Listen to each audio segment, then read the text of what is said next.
Sinergi dua arsitek. Shin Tae-yong bantu John Hartman bangun fondasi kokoh Timnas Indonesia 2026. Era baru Timnas Indonesia resmi dimulai. Setelah melewati fase transformasi besar di bawah Shin Tae-yong, kini tongkat estafet kepelatihan berpindah ke tangan pelatih asal Inggris, John Hartman. Namun yang menarik, pergantian ini bukanlah tentang memutus masa lalu, melainkan menyambung fondasi yang telah dibangun. Inilah kisah tentang sinergi dua arsitek. Satu membangun fondasi mental dan fisik, satu lagi menyempurnakan struktur taktik dan visi global. Shin Tae-yong memang tak lagi berdiri di pinggir lapangan sebagai pelatih kepala timnas senior, tetapi jejaknya tidak menghilang. Justru, pengaruhnya kini bekerja dalam diam, dari akar rumput sepak bola Indonesia. Melalui STY Academy, Shin Tae-yong memulai babak baru kontribusinya.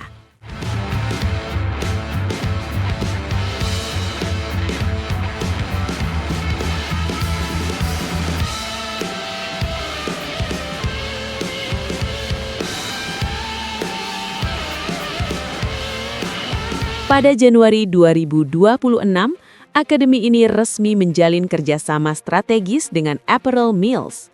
Kerjasama ini bukan sekadar soal jersey atau fasilitas, melainkan simbol bahwa proyek jangka panjang Shin Tae-yong di Indonesia benar-benar serius. STY Academy dirancang sebagai pusat pembinaan pemain usia dini. Fokusnya bukan hanya teknik, tetapi juga fisik, mentalitas, dan disiplin. Nilai yang sama seperti yang dulu ia tanamkan di timnas, kerja keras, pantang menyerah, dan standar profesionalisme ala Korea Selatan. Filosofi heart and discipline kini diwariskan kepada generasi baru. Pemain-pemain muda dilatih bukan sekadar untuk menang, tetapi untuk tahan tekanan, siap bersaing, dan bermental baja.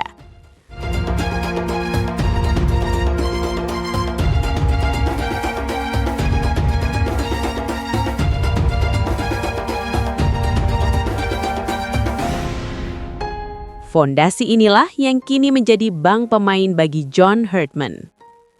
John Hartman datang ke Indonesia dengan reputasi besar. Ia adalah sosok yang membawa Kanada kembali ke Piala Dunia setelah penantian 36 tahun. Pengalamannya membangun tim dari nol menjadi model utama bagi proyek Timnas Indonesia.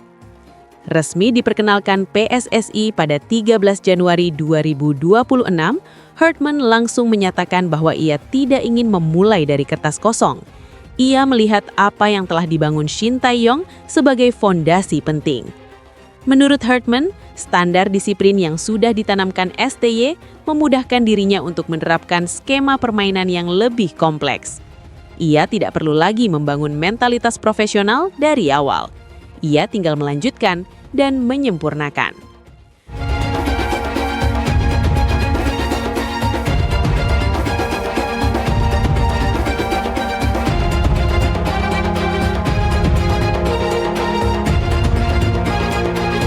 Fokus utama Hartman di tahun 2026 terbagi dalam dua target besar.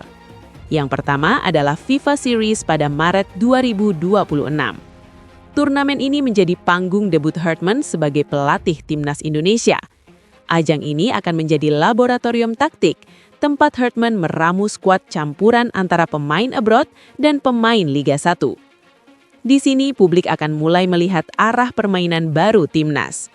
Bagaimana pressing dilakukan, bagaimana transisi bertahan ke menyerang dibangun, dan bagaimana efektivitas serangan mulai dipoles. Target kedua adalah Piala AFF atau ASEAN Cup 2026 yang digelar Juli hingga Agustus. Menariknya, Hartman sudah menyatakan bahwa ia siap tampil tanpa kekuatan penuh pemain abroad. Ia ingin memaksimalkan potensi pemain dari kompetisi lokal. Keputusan ini bukan tanpa alasan.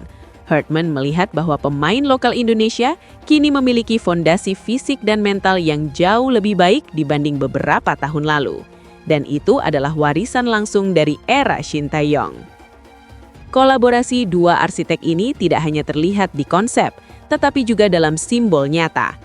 Momen hangat terjadi ketika asisten pelatih Nova Arianto mempertemukan Shin Tae-yong dan John Herdman di Jakarta.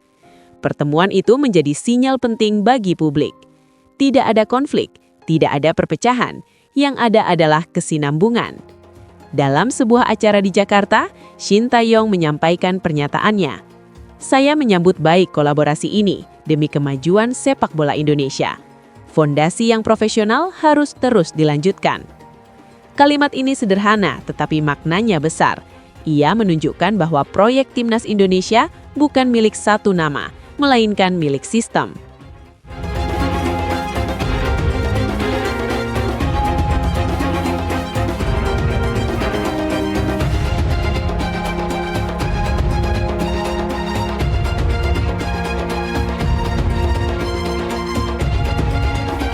Kini, pemain-pemain seperti Jai Ides dan Rizky Ridho menjadi contoh nyata hasil era disiplin STY. Mereka dikenal kuat secara fisik, berani duel, dan tidak mudah panik. Mentalitas petarung sudah mendarah daging. Tugas Herdman sekarang adalah memoles sisi taktis, membuat permainan lebih efisien, meningkatkan kualitas serangan, dan menciptakan keseimbangan antara bertahan dan menyerang. Jika era STY adalah era membangun karakter, maka era Herdman adalah era menyempurnakan struktur. Dari STY Academy akan lahir pemain-pemain baru dengan DNA disiplin. Dari tangan Herdman, mereka akan dibentuk menjadi unit yang padu dalam sistem permainan modern. Sinergi ini memberi harapan besar bagi Timnas Indonesia di 2026. Untuk pertama kalinya, proyek jangka pendek dan jangka panjang berjalan bersamaan. Yang satu membangun masa depan, yang satu mengoptimalkan masa kini. Piala AFF 2026 bukan lagi sekadar turnamen regional. Ia menjadi simbol ujian pertama dari kolaborasi dua arsitek ini. Apakah Indonesia mampu pecah telur menjadi juara, atau setidaknya tampil dominan dan berwibawa? Yang jelas, Indonesia kini tidak memulai dari nol. Fondasi sudah ada, mentalitas sudah tertanam, sistem sedang dibangun. Dan untuk pertama kalinya, publik melihat kesinambungan bukan sekadar pergantian. Dari Shin Tae-yong ke John Herdman, dari disiplin ke taktik, dari fondasi ke struktur. Inilah wajah baru Timnas Indonesia 2026. Bukan hasil kerja satu orang, melainkan sinergi dua arsitek demi satu tujuan, membawa Garuda terbang lebih tinggi di Asia dan perlahan menatap dunia.